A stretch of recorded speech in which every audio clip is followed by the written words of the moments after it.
पहले आता है सीएसएफ की फुल फॉर्म। ठीक है, सीएसएफ की फुल फॉर्म है सेरिब्रोस्पाइनल फ्लूइड।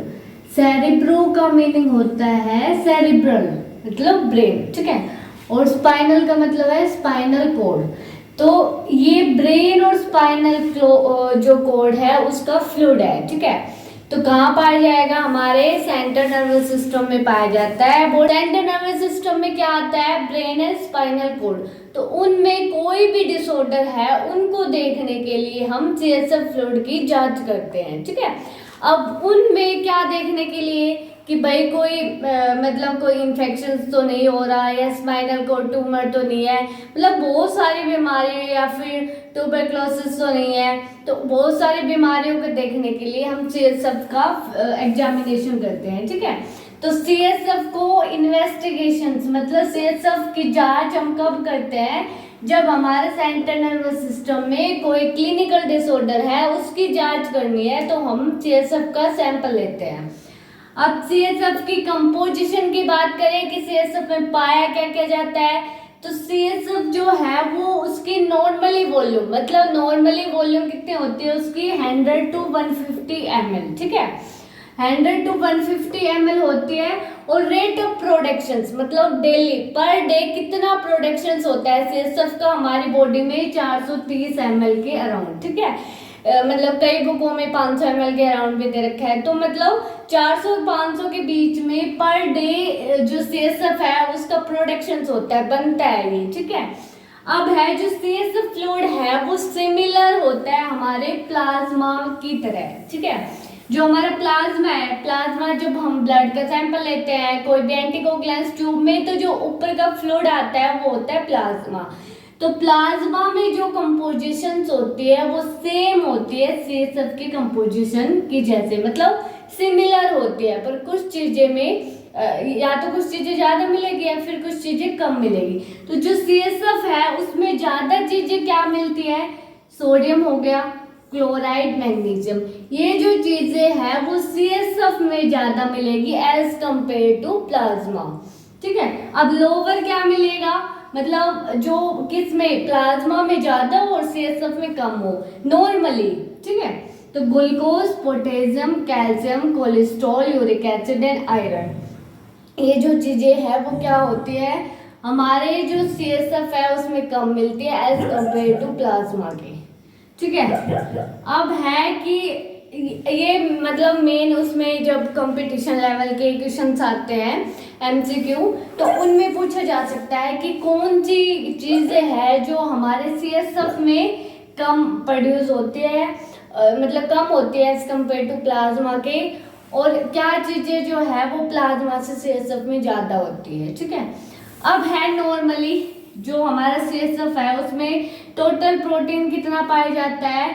0.15 to 0.45 ग्राम पर लीटर, मतलब 1 लीटर में इतने ग्राम प्रोटीन नॉर्मली पाया जाता है। ठीक है, पीएच इसकी जो है 7.3 to 7.4 होता है। ये हल्का सा स्लाइटली क्या होता है? अल्काइनिक नेचर का होता है।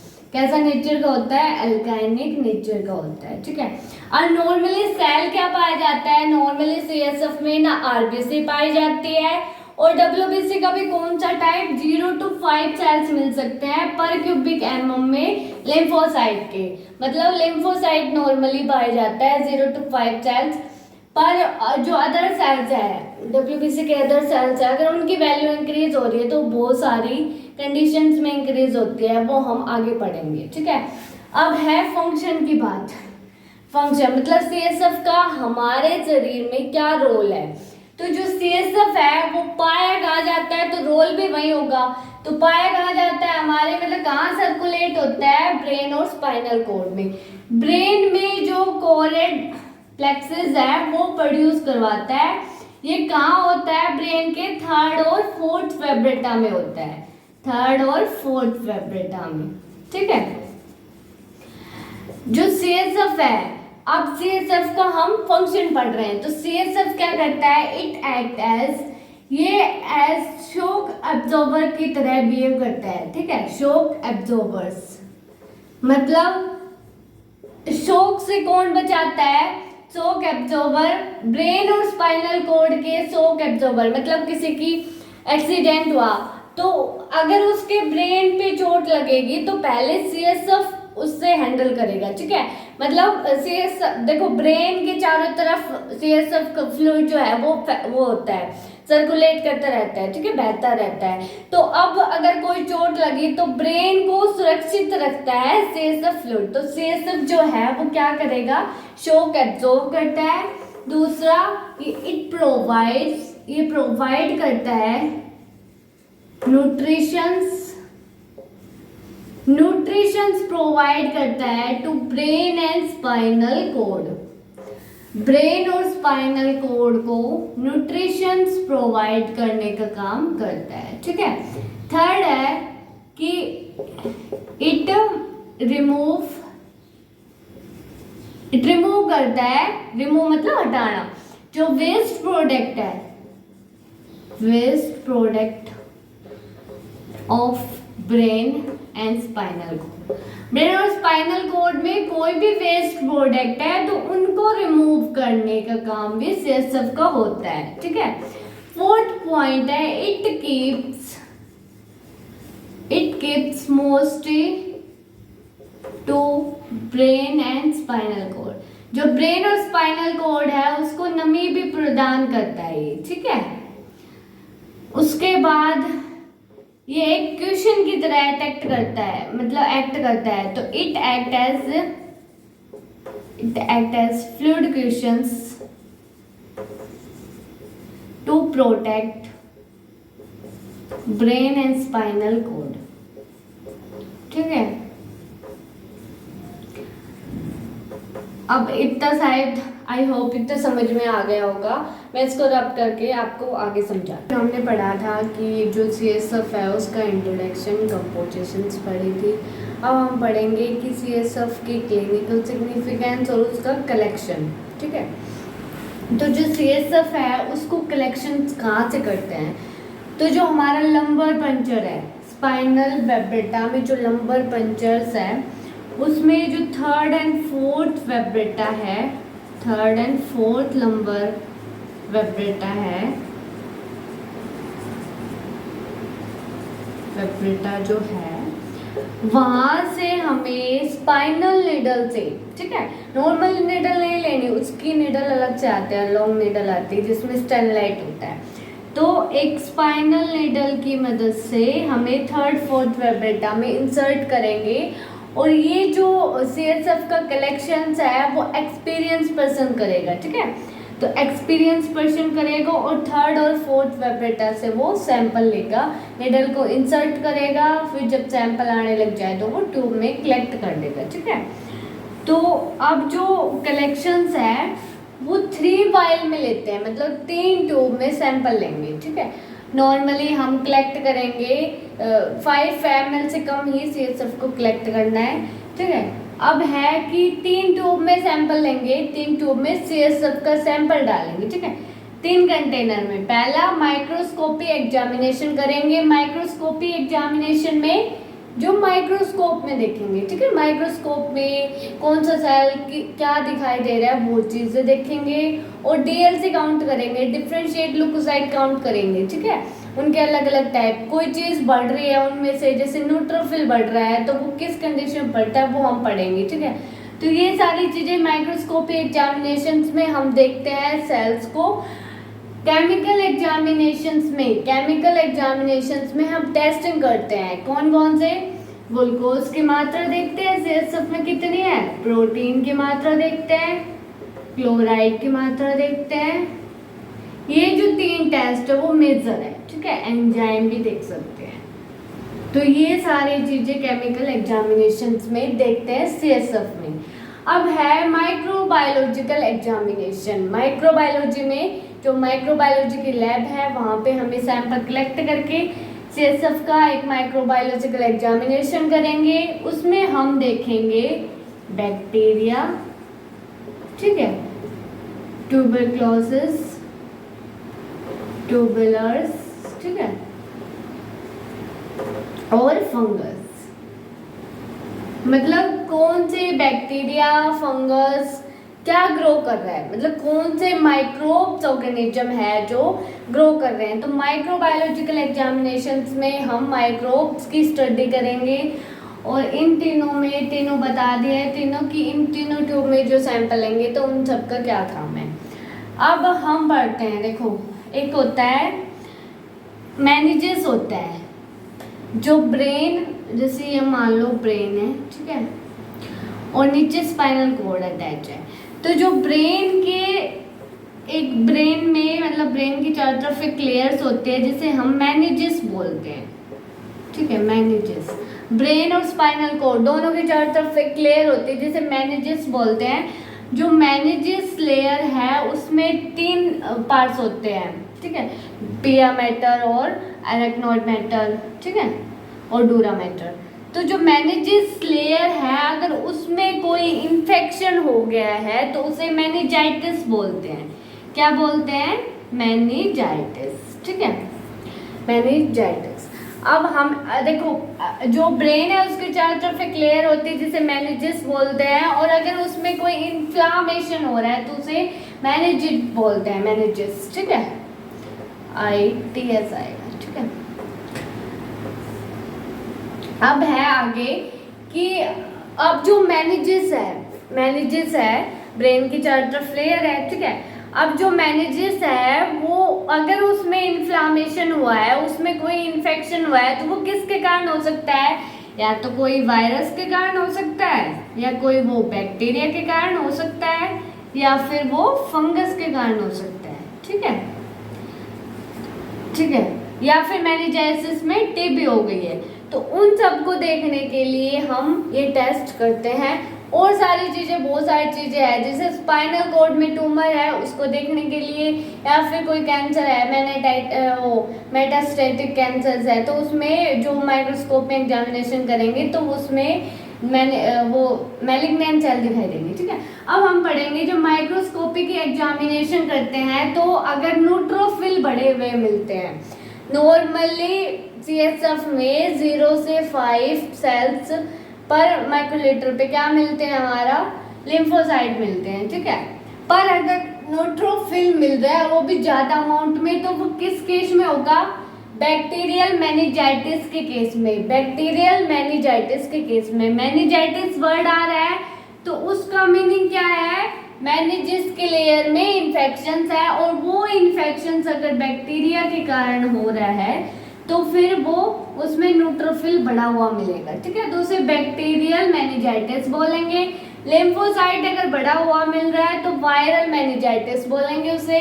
अगर इओसिनोफिल बड़ा मिला है तो पैरासाइटिक मेनिंजाइटिस के कारण होगा, ठीक है। और मैलिग्नेंट सेल, अगर हमारे माइक्रोस्कोप में जब सेल्स को देख रहे हैं तो बड़े बड़े सेल्स दिखाई दे रहे हैं, मैलिग्नेंट सेल्स दिखाई दे रहे हैं। मैलिग्नेंट सेल्स क्या होते हैं? कैंसर सेल्स, ठीक है। तो वो अगर दिखाई दे रहे हैं तो वो किस कंडीशन में दिखाई देगा? मेटास्टेटिक कैंसर में। मेटास्टेटिक क्या होती है? जो एक जगह से दूसरी जगह पे फैल जाती है, ठीक है। और ल्यूकेमिया क्या होता है? WBC का कैंसर है। लिम्फोमा लिम्फेटिक सिस्टम का कैंसर है।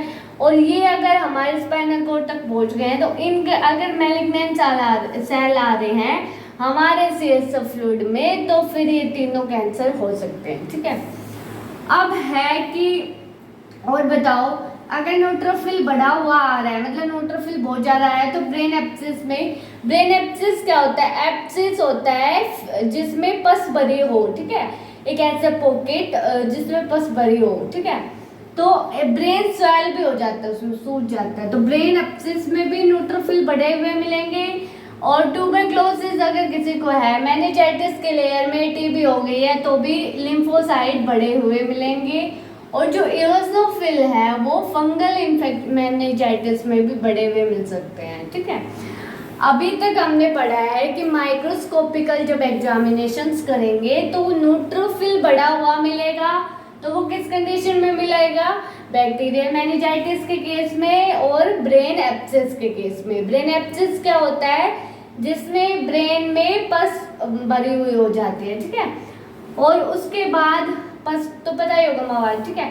अब है कि जो लिम्फोसाइट है वो बढ़ा हुआ कब मिलेगा, वायरल मेनिंजाइटिस के केस में, या फिर किसी को ट्यूबरक्लोसिस मेनिंजाइटिस है तो उस केस में इओसिनोफिल बढ़ा हुआ मिला है तो पैरासाइटिक, क्योंकि ब्लड में भी इओसिनोफिल बढ़ता है तो पैरासाइटिक की कंडीशंस में, मतलब किसी को पैरासाइटिक का इन्फेक्शन है तो उस कंडीशन में, या फंगल मेनिंजाइटिस है तो उस कंडीशन में, और CSF में अगर मैलिग्नेंट सेल आ रहा है तो मेटास्टेटिक कैंसर में, ल्यूकेमिया में और लिम्फोमा में, इन तीनों में आएगा। ठीक है, अब है कि हम नॉर्मली जो CSF है वो क्लियर एंड कलरलेस होता है। ठीक है, अगर वो रेड कलर का दिखाई दे रहा है तो मतलब जो हमारा ब्रेन है या फिर स्पाइनल कोड है उसमें हेमरेज हो रहा है। ठीक है, मतलब उसमें ब्लीडिंग फ्लो हुई थी, तो अगर हेमरेज हो रहा है, ब्रेन हेमरेज हो रहा है तो फिर वो CSF का रेड कलर आएगा। और अगर येलो कलर आ रहा है CSF का, ठीक है, तो वो बिलरुबिन के केस में आएगा, मतलब RBC जब टूटने लगेगी तो उस केस में CSF का कलर कैसा हो जाएगा, येलो कलर हो जाएगा। नॉर्मली CSF क्लियर होता है, अगर वो धुंधलापन आ रहा है, क्लाउडी हो रहा है, मतलब बहुत ज्यादा धुंधलापन है तो बैक्टीरियल मेनिंजाइटिस के केस में होगा। अगर हल्का धुंधला है तो वायरल मेनिंजाइटिस के केस में होगा, और उससे भी हल्का है तो फिर ट्यूबरक्लोसिस मेनिंजाइटिस के केस में होगा। ठीक है, अब है कि नॉर्मली जो ग्लूकोज है वो 50 से 80 mg पर डेसीलीटर पाया जाता है, पर अगर वो कम हो रहा है तो वो बैक्टीरियल मेनिंजाइटिस के केस में होगा। अगर नॉर्मली है ग्लूकोज तो वो वायरल मेनिंजाइटिस के केस में होता है, और अगर ग्लूकोज कम हो रहा है, मतलब ज़्यादा कम हो रहा है तो फिर वो ट्यूबरक्लोसिस मेनिंजाइटिस के केस में होगा।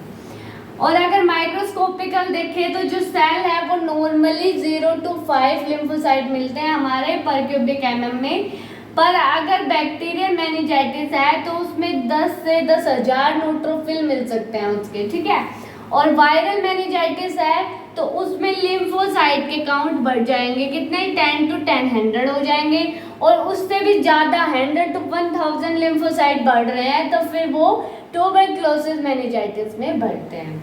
अब ये इसमें है कि जो अगर मेनिंजाइटिस हो जाता है किसी को तो उसको डिफ्रेंशिएट करने के लिए कि अगर कौन सा है, बैक्टीरिया वाला है या वायरस वाला है या फिर फंगस वाला है या फिर ट्यूबरक्लोसिस वाला है, तो उनको डिफ्रेंशिएट करने का अभी तक हमने पढ़ा है। ठीक है, अब आगे हम पढ़ेंगे इसमें कि जो केमिकल एग्जामिनेशंस है वो टेस्टिंग ग्लूकोज प्रोटीन। मैं आपको जो ये टॉपिक है उसके नोट्स भी अवेलेबल करवाऊंगी, वीडियो के जो डिस्क्रिप्शंस है उसके लिंक में मिल जाएगा आपको। ठीक है, और वो हम DMLT और PMLT दोनों क्लासेस के बच्चे कर सकते हैं उसमें। अब आगे हम पढ़ेंगे इसमें कि जो CSF की क्लिनिकल सिग्निफिकेंस। ठीक है, CSF की जांच किस लिए यूजेस है या किस इंडिकेशंस करता है, तो अगर हमारे स्पाइनल कोड में ट्यूमर है, ठीक है, ट्यूमर है उसको देखने के लिए, ठीक है, या फिर न्यूरोसिफिलिस है, न्यूरोसिफिलिस का मतलब है जो सिफिलिस है, सिफिलिस अगर किसी पेशेंट को है तो वो कोई ना कोई ऐसी स्टेज होती है जिसमें वो स्पाइनल कोड मतलब हमारे ब्रेन पर क्या डालता है, इफेक्ट डालता है। तो न्यूरोसिफिलिस को डायग्नोज करने के लिए, स्पाइनल कोड की ट्यूमर को डायग्नोसिस करने के लिए और मेनिंजाइटिस के इन्फेक्शंस को देखने के लिए हम CSF का जांच करते हैं। ठीक है, और होता है मल्टीपल सेक्रोसिस। मल्टीपल सेक्रोसिस में क्या होता है, जो हमारा ब्रेन है उसकी खुद की नर्व्स क्या करने लग जाती है, डिस्ट्रॉय करने लग जाते हैं खुद के ही नर्व सेल्स को। ठीक है, आई होप ये वीडियो आपको समझ में आई होगी, और अगर ये आपको समझ में आया है तो आप इस चैनल को सब्सक्राइब करें। And thanks to watching, thank you.